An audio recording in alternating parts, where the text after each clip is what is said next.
I'll introduce myself again for those of you who maybe have never met me or haven't seen me before. I'm Carla Belcher. I am the lower school counselor. I joined PCDS in March of 2021, so I'm coming up on 2 years. Feels like I've been here longer. Feels like home, and I'm so happy to be here. I have 3 girls of my own who are in 8th grade, 5th grade, and 3rd grade. They do not go here. We live up north a bit. So I come to you as a parent, I come to you as a professional who's been working in schools as a school counselor or a behavior therapist for 18 plus years. And today is one of my favorite topics because I think it's very relevant for most families. And also I think it's become a lot more relevant and more talked about even since the pandemic. So I think anxiety has become more common language for maybe even people who felt like they weren't anxious or did not have anxious children before that. So today I'm going to give you sort of a little, I did this, a similar talk with our teaching staff in lower school last year and had a really good response from it. And I was like, let's just do the same one for the parents, similar one, to give you guys kind of the same language that I use with the teachers, and so we can have common ground. Can everyone hear me okay? Yeah, great. So I'm going to start with some behaviors, some early identification behaviors that we look for very specifically at school, and there's similar ones that I would ask you to look for at home to sort of gauge on whether or not your child might be feeling anxious. I'm going to talk about the difference between anxious and anxiety disorder, and talk a little bit more about sort of what support looks like for each of those realms. And then sort of follow up at the end with a few more sort of offshoots of anxiety disorder that you might want to be able to look out for as well. So, early identification equals early intervention. So starting from a very, very young age at home, you can identify if you have a child with an anxious personality. It does not mean that necessarily they're going to be diagnosed with an anxiety disorder someday or need medication, but kids are born rewired, certain kids, to be anxious. And that's just a fact, right? So we have to figure out how to help support our anxious kids in a way that makes them feel validated, but also knowing that we have to parent them very differently than we have to parent the kid who maybe does not present with typical anxiety, right? So I imagine that everyone in this room has someone that lives in your house that likely has some anxious behaviors, whether that's a spouse, whether that's you. And if you have more than one child, I would almost say that I could guarantee that one of them is probably more anxious than the other. Does it mean that they're anxiety ridden all the time, that they can't function? No, not necessarily at all. But more often than not, the way the DNA plays out, I have found that you have typically one child. And if you have an only child, I would also venture to guess they might be anxious, because a lot of times our onlys and our firstborns are just hardwired that way. Don't ask me the science behind that, because I don't think anyone's figured that out. But there are a lot of studies, and I find curriculum fascinating, so if we want to talk more about that someday, come by. So worrisome behaviors, things that we look for at school, and things that I would encourage you to be on the lookout for at home, starting at a young age.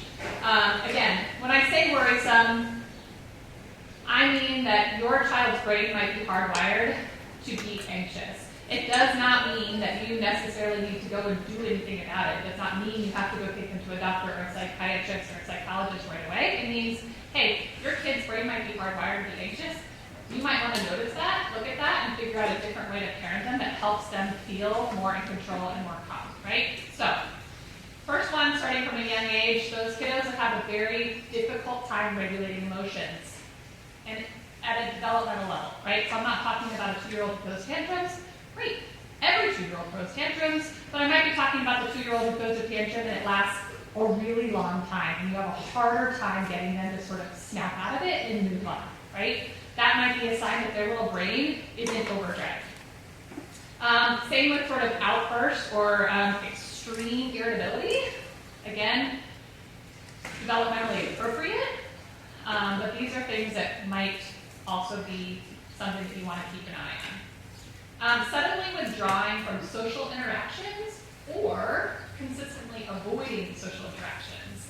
So this also can be a behavior that stems from anxiety that you might not recognize or know, and they might not know why they're doing it, but just something to notice and something that we look for here. Side note, PCDS, probably most of you know this, does a really good job, all of our teams, of early identification of a variety of things, and I think that's what's so amazing about this school is because we are so focused on the whole child that we're not just only noticing if they're having a hard time with letter acquisition or speech. We are noticing the whole child, and we're noticing if they're having a hard time with transition, or if they're having a hard time with emotion regulation, and we're trying to figure out how to best support that child within our program. School avoidance. This is, this is a bit personality-based as well, but most kids who have a difficulty separating or going to school consistently, so I'm not talking about a few days here and there when maybe they feel like their sibling is home and they're missing out on something fun, that kind of stuff, but if they're consistently having a hard time getting to school or wanting to avoid school, they might have an anxious brain. Frequent headaches and stomach aches.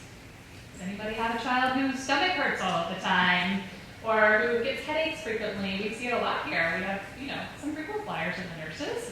Happens in every school. And what the hard thing is for kids is that they can't always connect it, right? They're not like, oh yeah, I was just sitting there thinking about how this friend gave me a mean look the whole time and then all of a sudden my stomach hurt. Like that's not what they're thinking. They're thinking, my stomach hurts, and it does hurt. It's not in their brain. It actually does hurt. And it actually, severe anxiety can actually cause all sorts of gut issues that are real gut issues. So it's not as though they're making it up. It's that they can't connect it yet, right? So that's part of what we do to help is with that awareness. Obsessive or repetitive behaviors. This might look like when kids are young, lining up cars or things in color-coded order, or needing things to be very precise, needing their bedtime routine to be exactly the same every night, or else it might throw them off. Again, doesn't mean that they have an anxiety disorder, it just means that their brain is anxiously wired, and you might need to parent them a little bit differently to help them feel safe in a way that is different than maybe your other child. Lots of worries, so that comes with sort of the repetitive. So if you have a worrier, a kid who's constantly worried about things, in my house we call it the what ifs, and I actually have a great book for kids here that I read often, or every year usually in the classrooms, the what ifs. I have 2 out of 3, to be quite honest, who are anxiously wired, and I have to cut off my 9-year-old all the time. And I said, I'm not going to play the what if game right now, because she will get stuck in a repetitive loop of what ifs, and we could play that game for hours because there's always a new what if game, like a new what if question, right? And so some of that is validating. I understand you're anxious about this. We have no control over X, Y, and Z, so I'm not going to play the what if game right now. And she has learned to sort of pivot and go and distractedly do something else. Doesn't mean that her little brain would necessarily shut them off, great, no problem. But I'm actually helping set a boundary for her that she can't do on her own, right? And so I'm helping to put that boundary into place, and I'm helping co-regulate her so that she understands that it's not going to be beneficial to her to keep going down that loop. Vocal or motor tics, those are, rare, but if you have a kiddo who ends up with a vocal tic or a motor tic, a lot of times, there are many things it could be, but a lot of times it could be anxiety driven. With the obsessive behaviors, we've heard about kids who who need a hand wash or who are very germaphobes. If your kid was already hardwired like that, or if you were already hardwired like that, guess what COVID did to people like that, right? Yeah, it sent people who weren't even anxious into these crazy anxiety loops of germs, because that was just the reality of our life. There's nothing we could have done to change it. And now I feel like we are seeing across the country huge spikes in anxiety and depression in children and adolescents. And That was already trending in that direction, so COVID is certainly not responsible for it, but it certainly didn't help, right? So now we have kids who were already maybe a little bit worried about germs, or a little bit worried about hand washing, or a little bit worried about getting sick, and now it's very real that we have kids who have gone into full anxiety disorders around that stuff. So we're kind of trying to peel back and get back to baseline here. Changes in eating and sleeping habits obviously can be for a variety of different things, but it's always something to pay attention to and always something that we kind of keep track of while at school. If a kid suddenly seems tired a lot at school, we're going to reach out. If a kid is having either seems really hungry or isn't eating a lot, we're going to let you know. Same thing if you guys can let us know as well, because it can be part of an anxious brain. Difficulty with transitions. This can look so many different ways, and there's a spectrum for everything, right? So just like anxiety is on a spectrum, just like depression is on a spectrum, just like ADHD is on a spectrum, everything has a spectrum. There are kids who are, and they typically are, anxious and a little bit more rigid personalities who have difficulty with transitions. And that might be as little as, hey, it's time to move from the carpet to math time, and you might have a handful of kids who are, who take a little bit longer, who might need a couple more reminders, they might need a little help, like, oh hey, I'm gonna help you put this away, whatever. Again, just might be an anxious brain, they have a hard time transitioning from one mindset and things that they're doing to the next. Not a big deal. To other kids who have a really, really hard time transitioning, and it might lead to a full-blown meltdown, right? That is a kid who is stuck and can be very anxious about what's going to happen next.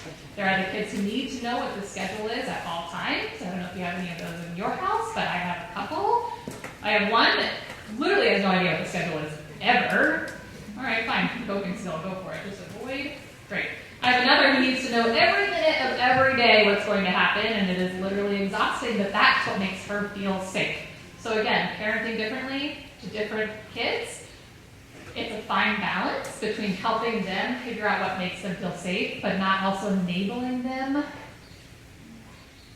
to keep things so rigid in their life that then they can't account for flexibility, right? So there's definitely a fine balance, and every kid's balance is going to be a little bit different, but I'll talk a little bit more about sort of what it looks like to push an anxious kid and when you push too far.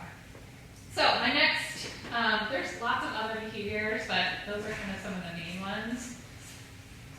The next thing, so the way that I like to describe anxiety to people and to parents and to teachers is I like to think of little a anxiety and big A anxiety. So little a anxiety is your anxious brain, okay? It is temporary, it is expected reactions to a stressful situation, okay? So, was I up at 4 a.m. thinking about what I was going to say today? Yes, I was. Was my anxious brain going round and round and getting stuck in the loops? Maybe or maybe not, it was. But, is that normal? Is that temporary? I know it's going to be over once I get through this. It's expected. I have something big that I'm doing this morning. I don't love public speaking. Great. I have an anxious brain. I knew that was going to happen. I don't wake up at 4 a.m. most mornings, but I knew that was going to happen. Part of my anxious brain, right? It could look like worrying. So if you have the kid who wants to know if there's a monster under their bed, they want to know, what's going to happen at the doctor's appointment. They're asking a lot of questions. They want to know exactly what's to be expected, right? The unknown is very hard for kids with anxious brains. Again, I think about COVID. We lived for 2 years with lots of things were unknown, right? It created a little bit of anxiety in everyone. I don't care if you're an anxious person or not, it did. And so that is like, for us anxious people, the unknown is like our kryptonite, right? It's terrible. It's terrible to live in the unknown. And so for a kid who just doesn't know a lot about the world and what's going on anyways, the reason that they might ask so many questions about what's happening is because they're trying to sort of calm their anxious brain. And they need to know that it's okay and that we've got that, right? I talked about the what if questions, needing extra reassurance. These kids might also need a lot of validation and praise because part of their loop and their what if brains are questioning themselves a lot. So kids who have an anxious brain can also end up with low self-esteem because they're questioning constantly and it just gets stuck in this sort of negative thought loop for them. They might ask the same questions over and over again, which might drive you insane. But again, it's their way of creating normalcy and creating things that are known. They need to know that every time they ask, it's going to be the same answer, even though you're like, why do you keep asking me that same thing? Or yes, every single day we do the same thing in the morning. Why are you asking me again? Why are you, why does it seem so foreign to you? Because they just need to make sure that things are predictable and known in their life to help them feel safe and to feel better. These same kiddos might have a hard time sleeping, and that might look different for different kids. As they get older, you might have kids who have a hard time falling asleep at night because their brains are in overdrive. So if you've ever been an anxious person, you've ever spoken to an anxious person, chances are they're either the type of people who sit in bed and then ruminate over things before they go to sleep, or their brain is so worn out that they pass out immediately when they hit their pillow, but then they love to think about things at 3 in the morning, right? So those are not uncommon for people or for kids with anxious thoughts and behavior patterns. And a lot of times for kids like that,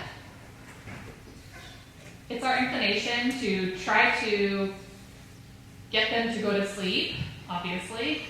But the pressure of going to sleep for them also can be really stressful. So you might want to change your language a little bit, even to like, you just need to lay in your bed and relax right now, right? It's okay if you don't fall asleep because we know that they will, right? We know eventually they're going to fall asleep. But for kids who might get stuck in a negative thought loop, they might need maybe like a story that gets played on like the Calm app or something to help just put other words in their brain as they're falling asleep, or some music or some white noise, something to help sort of drown that out. And then you just tell them to lay there and just try to relax their body, right? And focus on their breath. Because the more pressure that they have to go to sleep, because they know they need to go to sleep, the more anxious they might get.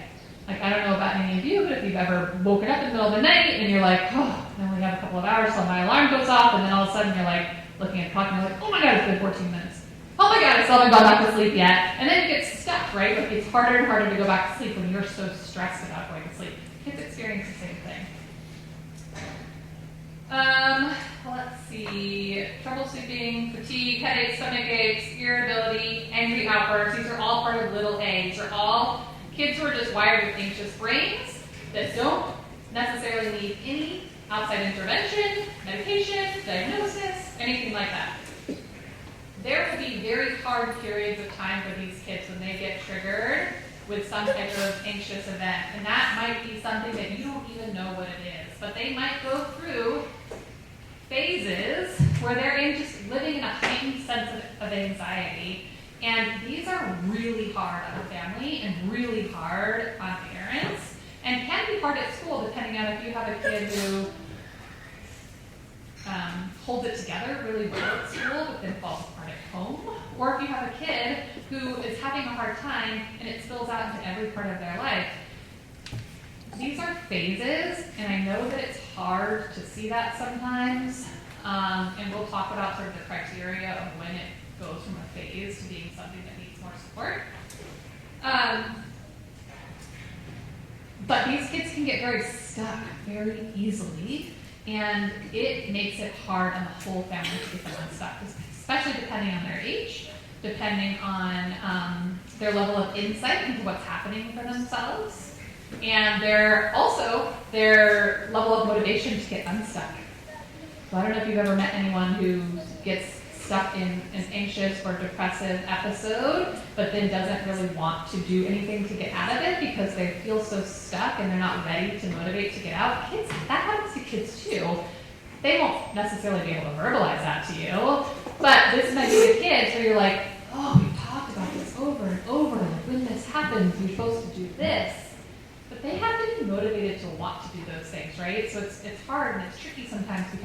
figure out how to internally motivate them and also assure them that things will get better if we try, X, Y, and Z. So how can we help for kids with little a anxious personalities? My 3 big things that I've written in bold. Connect, validate, normalize. I'm going to tell you, if you take nothing away from any of my talks, you can do a lot with connection, validation, and normalizing behavior for kids. It sounds so basic. I hate that word now. Basic. It sounds so basic because we should all know to do that, right? But when we get caught in parenting and we get caught in that helpless feeling of my kid doesn't feel well right now because they are dysregulated with anxiety or they're dysregulated with very sad feelings or whatever it is, we feel helpless and we want to swoop in and we want to help, right? Like that is our natural gut reaction, I think, as most parents. And then we forget to go to the basics, I think, a lot of times. So when a kid is feeling distressed, or they're melting down, or they're stuck in a what if worry loop, or a fear loop, or whatever it is, first we have to remember to keep connection with our kids, right? And again, I know that sounds so silly, but it is easy to get away from it, because what they need in those moments is they need to know that they're normal. They need to know that whatever is happening in their brain is okay, and that we still love them no matter what. Again, we would hope that all of our kids feel that all of the time, right? But I will tell you, if you ask my 13-year-old, she would probably say, I don't feel that all of the time because I don't always make the effort that I need to when she is stuck in an anxious loop, because what does she do when she's anxious? She gets mean. Does anybody else have a kid who, when they get anxious, they get mean? Or anger is their go-to emotion for that kind of stuff? Yeah, it's way easier to show anger when you feel dysregulated than it is to be vulnerable. It just is. And you might have the kid who just cries all the time, and it's easier to swoop in and support, connect, cuddle a kid who is crying and sort of asking for help. It's a lot harder when they're spewing mean things at their siblings or at you or blaming the whole world on their problems, right? I have to remind myself in those moments, she needs connection. I might need to take a few moments before I'm able to give that connection. But she needs connection because guess what? No lesson or no coping skill or anything that I try to give her in those moments, if she's not connected, she's not going to listen to me. Because your kids don't believe you if they don't feel connected to you.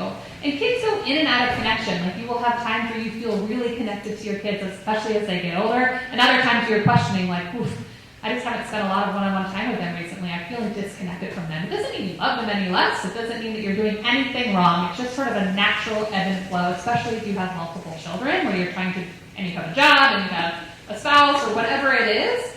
We have lots of other obligations. And sometimes that connection just gets a little thinner, and then sometimes it gets stronger again, right? Those are natural ebbs and flows, but I will tell you if your kid is feeling dysregulated and you can tell because suddenly they're just melting down at home or suddenly they're not doing their schoolwork or suddenly they're fighting you on everything and you're like, what the heck is going on?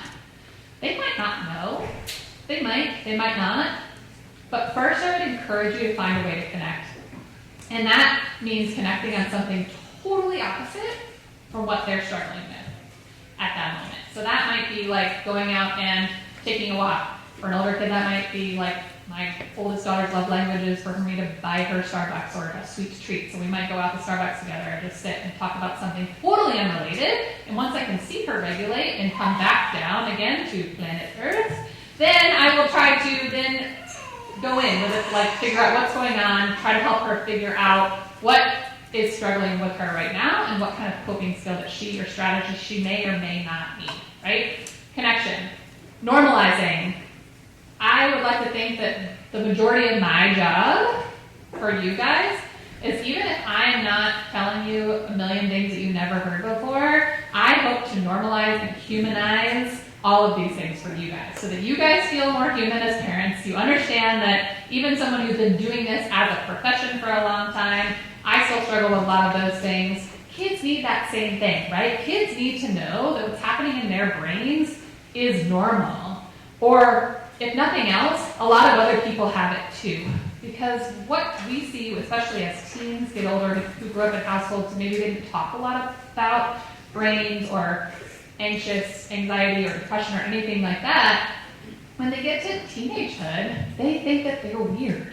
They don't understand that other people feel the same way that they do, and that's really detrimental.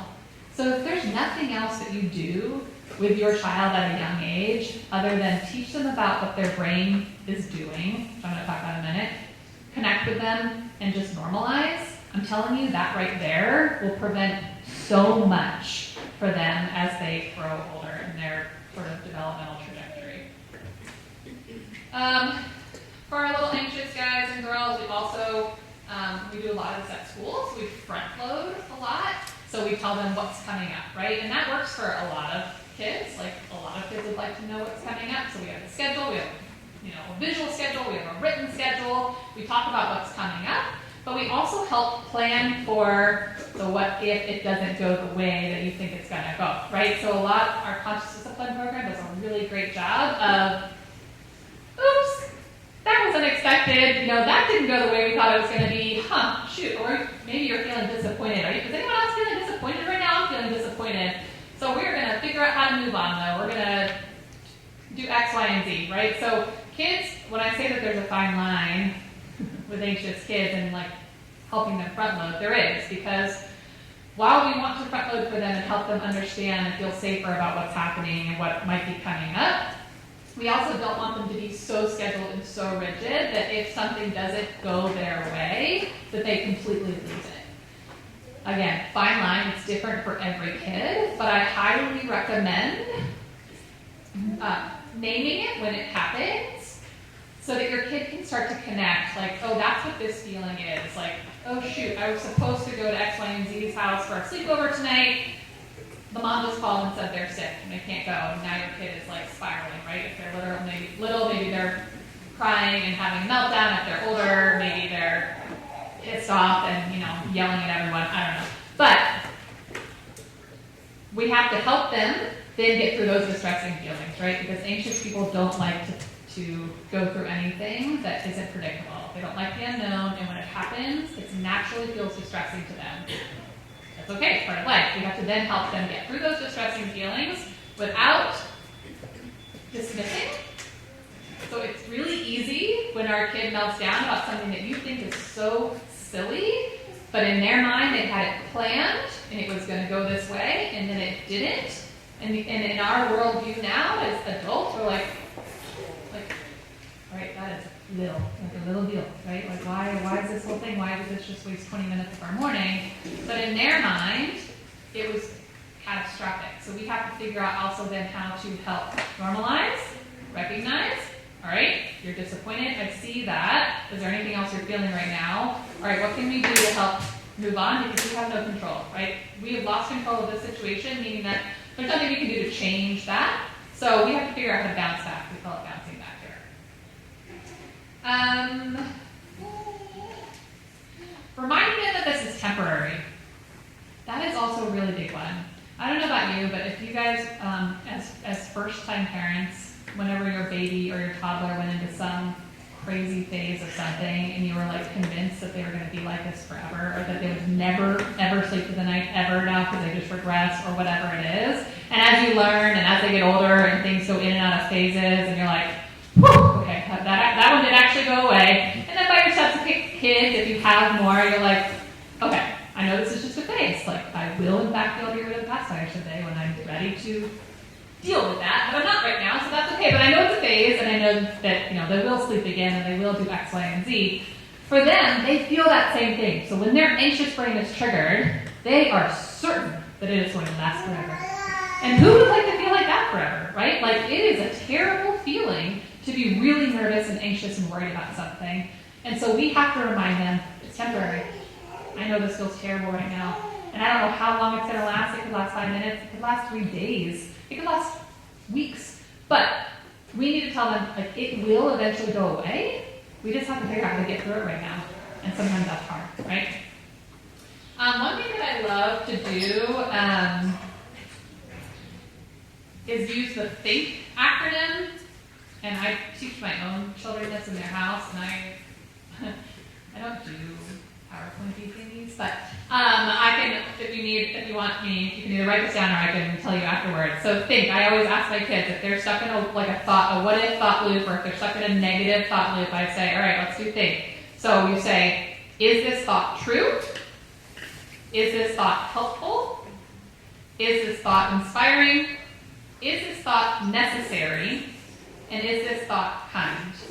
It's a really good way to sort of objectify the situation and take it away from who they are as a being to like this thought. This thought is intruding your brain right now, and we got to figure out, is this thought helping us? Like, is it helping us? Is it not helping us?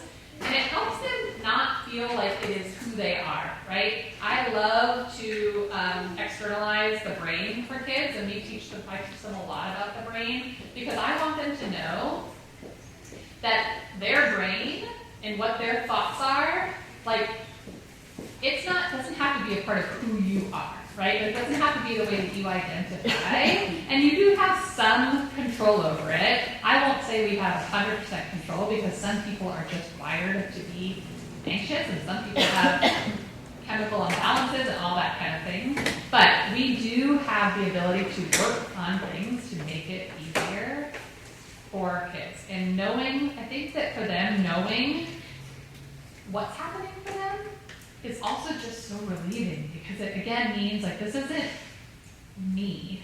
I'm not being bad, or I'm not weird because like other people feel this same way as me. I know it's going to be temporary, and I know that there is a way, like I have a grown-up that's going to help me get through it. So that being said, like that is the majority of kids that have anxious things, right? It's little a anxiety. It is not big A diagnosable anxiety. And I think we are also now increasingly coming into a culture of diagnoses. And I know that diagnoses can be really helpful, and there are times when we really need them, either at the school or as parents, to help figure out how to best support the child. But I also think that we have gotten away from remembering that a lot of people weren't anxious. And like, that is okay, and that is who they are as a human, and we have to figure out how to help them sort of just acclimate to that. But it can be really uncomfortable. It can be really uncomfortable as parents. It can be really uncomfortable for the child. And for any of you who've ever struggled with any type of anxious thoughts or anxiety of your own, you know that probably when you were growing up, it wasn't acknowledged as much, maybe. Maybe in your household it was. In my household it was not. I had two wonderful, loving parents. But they had no idea about any of this stuff, and it was very much like, pull up your bootstraps, keep moving. Like, keep all that stuff in there. I ain't got time for it, right? Like, I got my own stuff, so just, let's do it. And now we're coming into an age of gentle parenting and all of these amazing things, which are fantastic in so many ways. But we have swung the pendulum so far that it worries me a bit that we are now attending to every emotion that our child has in the day. So therefore, they feel like it's an expected behavior, an expectation that they get to pick apart every single emotion that they've had for the entire day, and mom or dad will be there to help me sort of place them all back together. Am I saying that that's a bad thing? Not necessarily. Am I saying that that becomes the expectation for them for life? That is going to be hard for them, right? Like, it is hard to be successful in a job, in a marriage, as a parent, all of those things, if we can't sometimes just stuff it down, pick up our bootstraps, and move on, right? There is some truth to being able to teach your kids to just get through it. And there is sometimes nothing we can do. And sometimes I have to say to my kids, there is nothing I can do right now for that feeling. You are just going to have to sit in that feeling until it naturally gets better, because time usually does heal whatever a peer was mad at them, or they got in a fight, or whatever. Like, it will work itself out, but it might not happen right away.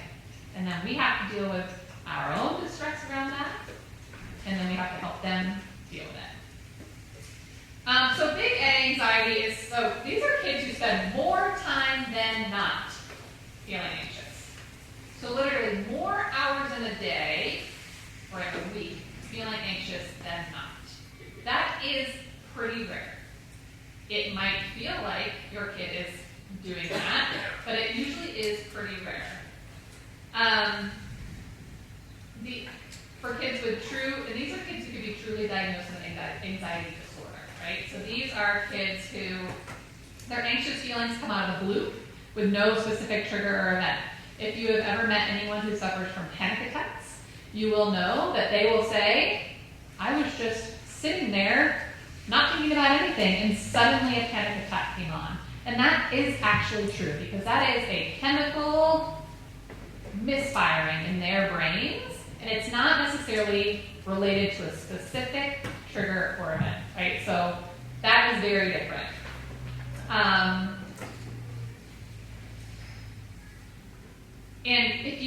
So there are lots of different ways. If your kid does have an anxiety disorder, and if your child is at this school, I promise you that we are going to let you know if we feel like your child is more anxious than not while at school, is more anxious than developmentally appropriate, and is displaying anxious behaviors that we feel like might warrant outside assessment or intervention. Period. If you are seeing a very anxious kid at home, but at school, we're saying, we don't see that at all. That's not surprising, okay? Because also a lot of anxious kids can be perfectionists. And perfectionists don't like people to know that we're not good at something, right? So we hold it together really well, oftentimes, at school. But when we get home, it might be like a Jekyll and Hyde situation.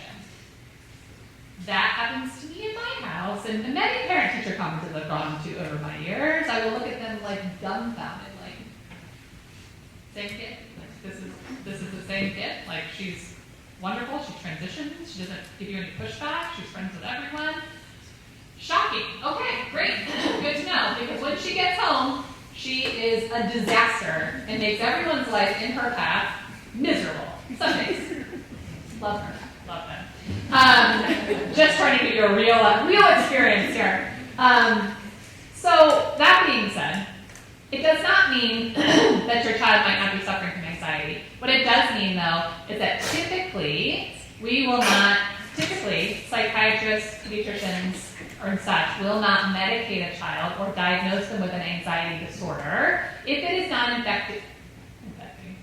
impacting all areas of their life across multiple domains.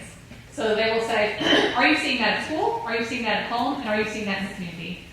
Are they having a hard time on the soccer team? Are they getting paralyzed with fear to go out in Girl Scouts and, sell cookies?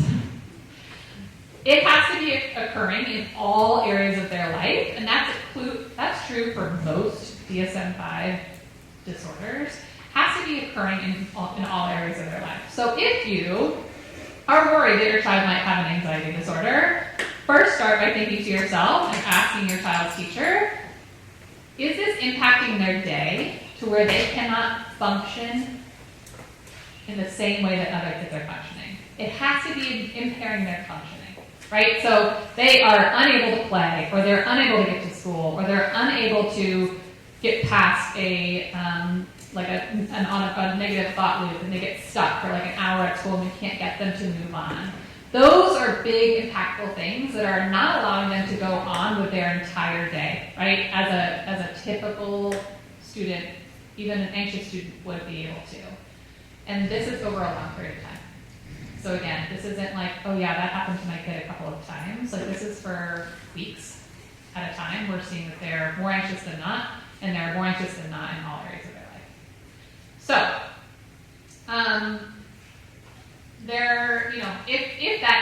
if you are worried about that with your child, I would recommend pediatrician or psychologist.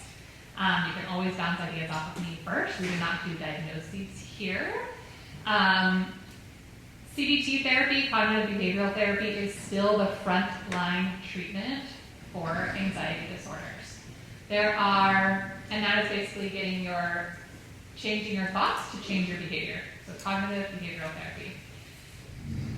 My thoughts on therapy for younger kids is that parents need the therapy as much as the kids need the therapy. Not because I'm saying that it's anything that you are doing or you need to change, it's because you guys need to work on this together, because it is very hard for young kids to take what they learn in the therapy room and then apply it into their real life. It's just a part of their brain that's not there yet, right? So when I say parents need therapy, I mean parents are going into the therapy room, maybe for half of the session or for all of the session, because you are helping to learn the skills as well, so that when your child is having that meltdown or that transition issue or whatever it is, or getting stuck in a negative thought loop at home, you have the language to remind you of what's happening. Not like if your teenager needs therapy where they're going to go and they're going to be able to sort of process through. It's different. It's very behavioral focused for kids or play focused for different things. So for anxiety specifically, that's what it's going to look like. Couple of other offshoots of anxiety disorders that you have probably heard of, which are diagnosable disorders, are separation anxiety disorder. And so the definition of this is the fear, anxiety, or avoidance is persistent, lasting at least 4 weeks in children and adolescents. So that means that your child is having difficulty separating from you across multiple domains. So that means at home, school, and the community, consistently for at least 4 weeks.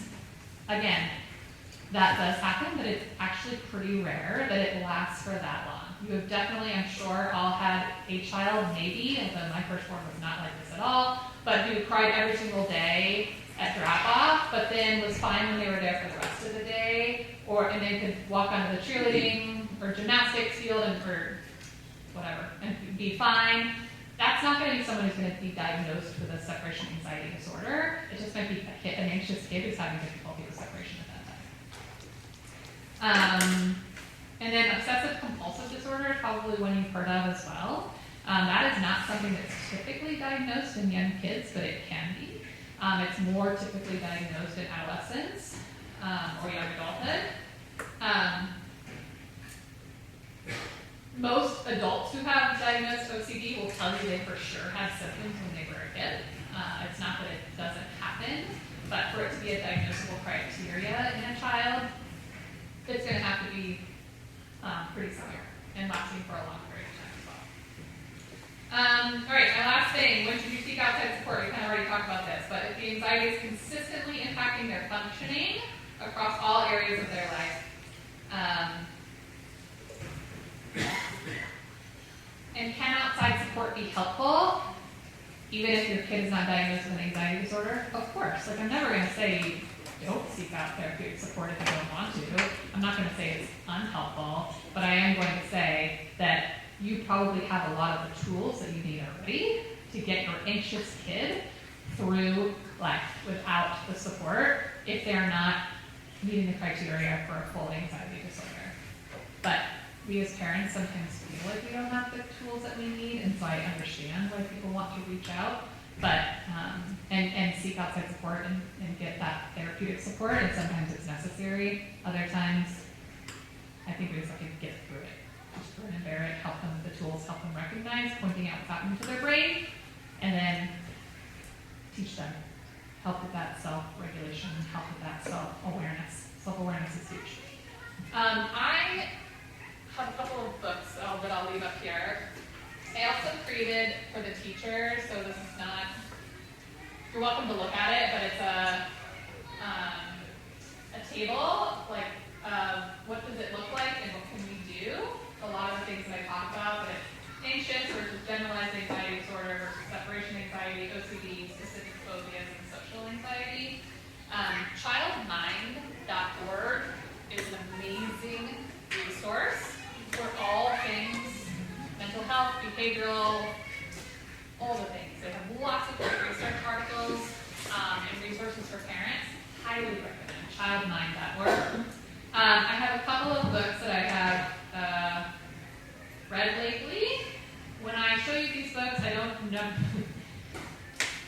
I get a lot of books, and I skim a lot of books. So and I will tell you, like, yes, in general, I like them, but please don't, the school does not endorse these books. I do not, if there's something in it that you're like, what the heck, Carla? I did not read every single word of these books, but they have either been recommended to me or I've skimmed through them. So Judson Brewer is kind of a guru in the anxiety world. This is called Unwinding Anxiety. This one is called Seen, Healing Despair and Anxiety in Kids and Teens. I will side note, this does have a faith sort of lead in there. So again, that's not for everybody, but it was recommended to me. This, actually, Curtis gave me this, came from a parent. So this is like an older kid, maybe like, it's like a comic kind of a thing, but it's for children. So probably like in the older elementary to middle school, but there's a whole series of this. Harriet's Monster Diaries. This one's called Awfully Anxious.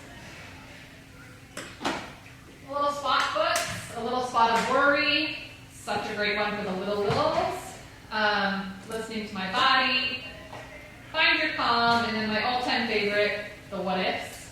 Such a great book to read with your kids who get stuck with worries and who get stuck in the what if game.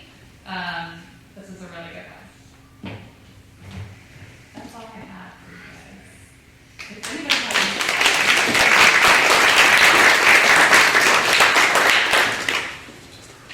happy to answer questions if you have questions. Thank you, first of all, this is awesome. So as somebody who's an A, I don't know what side, the idea of the THINK acronym, and the first one is that just because I'm having thoughts doesn't make it true. Like, that's so important when you have anxiety. But how do you balance that when you're trying to explain it to a kid? Because at the same time, we're trying to teach them to trust their body. And when you have anxiety and you're thinking something and it makes you feel a certain way, like particularly around like stranger danger or strange behavior with people who aren't necessarily strangers, how do you handle that? Yeah, so I mean, no matter what, they need to trust their body, right? So even if we don't know that a thought is true, we have to listen to our body. So if our body is telling us to flee or that our stomach is in knots or whatever, we need to listen to that and we need to find a strategy that helps us feel more in control at that point. And so we don't have to analyze every thought in the moment, right? So sometimes I would say, listen to your body. What does your body need right now? And then I might circle back a little bit later and be like, what do you think was happening with your body at that time? Was your brain telling you anything at that time? Or what kind of thoughts were happening in your brain? I ask kids that a lot. Like, what were you thinking? What was your brain telling you during that time? Because a lot of times, especially if it activates the fight or flight for kids, that thinking brain is not going to be there anyways. So they need to find a way to calm and to be in control of their body first before you can have any conversations anyways. So I always start there. I guess no matter what, even if they're being activated by something that we might deem silly or little or whatever, we still work with them to calm and find a way to calm if it's a safe place, if it's taking a walk with us, if it's a hug or whatever first, even if we feel like it's irrational response to something, because no matter what, their body is telling them something and they need to listen to it, and then we can go back and help them recognize whether or not that thought is true or not. Does that make sense? If you have a child that's not super anxious, but definitely has certain triggers and there are activities that they will need to do in life to function, how do you suggest balance pushing them to do it, or do you let them have a period where they don't do it? This is a great question. I have to address it, and thank you so much for bringing it up. So there is such a fine balance for kids who are anxious and anxious avoidant, especially. So the ones who get anxious and want to just avoid the thing. And sometimes, and I will give you an example. So my oldest anxious one was in like a gifted program, and she was a little bit younger for in public school, right? She got so anxious to the point where she was making herself ill about the homework and how hard it was and all those things, that we made the choice to pull her out. Same with like being on a competitive soccer team for her. It made her so anxious to be less than and have to work harder for her personality, that it made her ill, and we pulled her down to save her self-esteem. However, that can't happen if, say, if she didn't like math in general. I can't just say, oh, no, you don't have to take math, right? There are some things that you just have to do in life that are going to make you incredibly uncomfortable and would prefer to avoid. And those things are where, if we don't push our kids to do certain things that we know they have to do, it actually enables them. So what we're saying to them is, you're right, I don't think you can do it. So,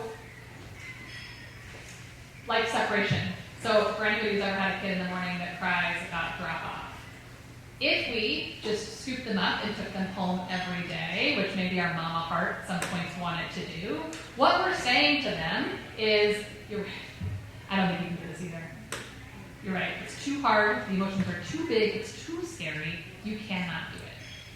We don't mean to say that. None of us have actually ever said that, but that is what we hear when every time we allow a child to avoid something that makes them anxious. Now, but there is a balance, and that's why I gave you those two examples. There is a balance for certain kids in protecting their self-esteem, because I will tell you their self-esteem for anxious kids is going to be the biggest thing that you want to try to protect as they get older, because those are the kids who are going to be more prone to depression or to hiding and becoming reclusive and avoiding things over and over. And so they have to have small experiences where you can push them, where you know that they'll be successful, so that, and successful might just mean getting through it, doesn't mean that they win the whatever or get an A in class. It's like you were successful because you made it through it and nothing bad happened. Because a lot of kids, that is what their fear is. Something bad is going to happen if I do this, because I'm going to feel really anxious and I'm not, their thought is I'm not going to be able to get through it. I won't be able to do it because something bad's going to happen, right? And whatever that bad thing is, it just might be embarrassment or I'm not good at it, or, because a lot of anxious kids also like to be really good at things. And it is very hard for them when they're not good. And adults, you turn out the same way, but we have learned, right, how to take feedback, and some of us better than others, but these are things that are important that our kids experience, because if they don't, and we continually shield them from it, it creates a bigger problem. So I know it's contradicted in those sort of two things, but I do feel like there is a balance, and that's where things that are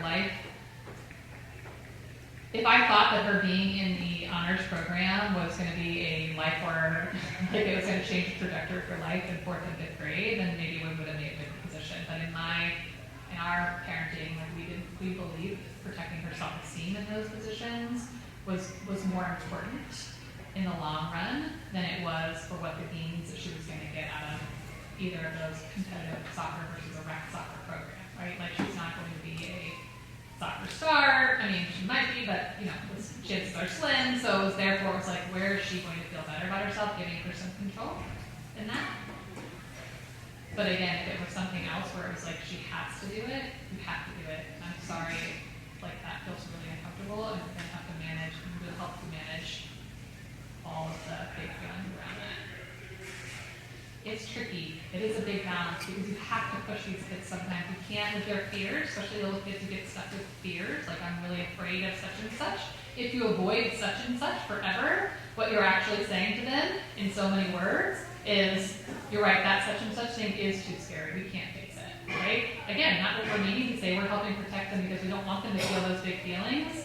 But the reality is that we know that there's no monster under the bed, or that their teacher's not going to yell at them when they show up because they forgot their homework and maybe they're stuck on that in the car ride over in the morning.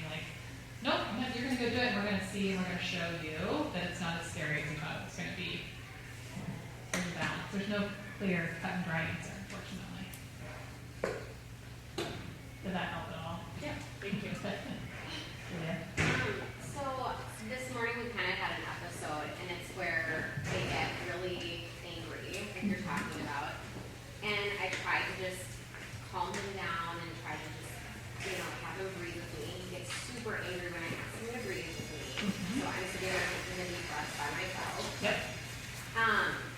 you, and then he's like hanging out stuff like, if you don't do this, you know, I'm gonna do this, and you're mean at work, you know, it's like all this stuff's coming out, right? Mhm. How do you respond to that? Because there's a certain point where I'm like, okay, you can't be disrespectful, right? I get your math. But like, how do you just ignore it and let them kind of have their tantrum and let them just keep spewing it out? Because you know they don't mean it. And then we're like, fine, you get to school and he's fine. Yep. You know, and I was like, good job turning yourself around this morning. Yep. Even though you just like hurt my feelings, but it's okay. Totally. And yes, I wish I listened to my own advice all the time, but yes, the parenting gurus would say in those moments, there is no benefit to fighting with them, to correcting them, to teaching them a lesson, to, pulling down the hammer and saying, fine, you just lost this, fine, you just lost this. And have I done that 1,000 times? Yes. Does it ever work? No. No, it does not. Right. So, therefore, yes, in a clear mind, in the perfect situation, you would say something like, I'm just going to sit here until you're ready to calm down and talk to me. And you would just tune out the rest, because often kids like that don't want to be helped in that moment, and you make it worse. Right. So these kids get usually very triggered by you offering up the coping skills. Yes. Oftentimes, what's better is to have some type of visual, possibly, like you don't have to say any words, and just like maybe hand them a key ring of like blowing bubbles, taking 4 deep breaths, something like little that would help distract, but even then you might chuck it at your head. And I get that, because they don't want help because they're being seen as less than in that moment. Like that means I'm out of control, people are seeing that I'm out of control, they're thinking that I'm less than as a human now because I'm not perfect, and so therefore I might as well just push everyone away, because that feels easier for me than recognizing and admitting out loud that I lost my shit over something small, right? Yeah. That is, not in so many words, what's happening with their brains. And so, if you have the time and the space, I would give it to him and allow him to calm down on his own, but then circle back later. Okay. So part of like what I had to do with my teenager, when she would throw these massive tantrums, and then, an hour later, she would pretend like nothing ever happened, and I would say, your punishment is that you have to talk about this with me. Okay. That's it. Okay. And that before bedtime, or whatever it was, she's an avoider, she would prefer to just pretend like nothing ever happened and just move on. But that was sort of our consequence in our house, that was uncalled for, that was disrespectful, all those things. Yeah. We're just gonna have to talk about it later. That was it, that was our consequence. Okay. Thank you. I'm gonna be mindful of people's time. If you need to go,